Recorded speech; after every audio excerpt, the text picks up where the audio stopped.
اعوذ باللہ من الشیطان الرجیم بسم اللہ الرحمن الرحیم۔ وضو کے تعلق سے جو بات آتی ہے وہ یہ ہے کہ وضو کرنا جو ہے سونے سے پہلے یہ سنت موقدہ ہے، یاد رکھیں۔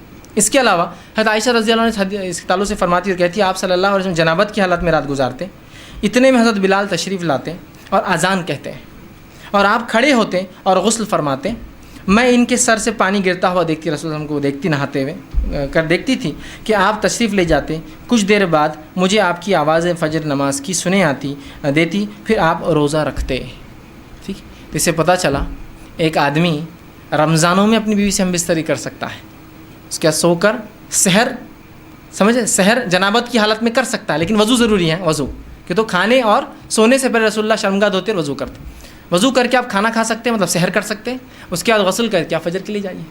تو بہت سے لوگ سوال کرتے ہیں کہ رمضان میں کیا، تو پتہ چلا رمضان میں بھی ہم بستری حلال ہے۔ یہ بات اس لیے میں نے خاص رکھی، بہت سے لوگ کہتے ہیں رمضان میں ہم بستری کریں تو اولاد نافرمان پیدا ہوتی، اس لیے کہ یہ فرمانبرداری کا مہینہ ہے، اور آپ شادی کر رہے یہ رات میں یہ کر رہے تو اس سے کیا فرمانبرداری ہو رہی۔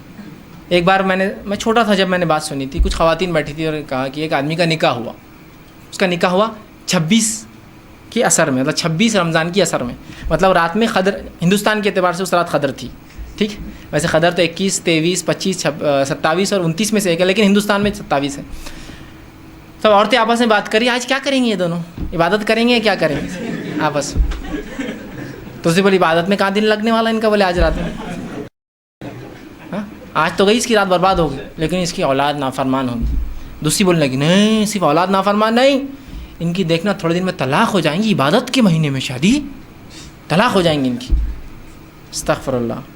اندازہ لگائیے جس شریعت نے ہم بستری کو بھی صدقہ کہا، اور صدقہ یہ بھی عبادت ایک قسم کی ثواب دیتا ہے نا، آگے میں تفصیلات رکھ رہا ہوں انشاءاللہ۔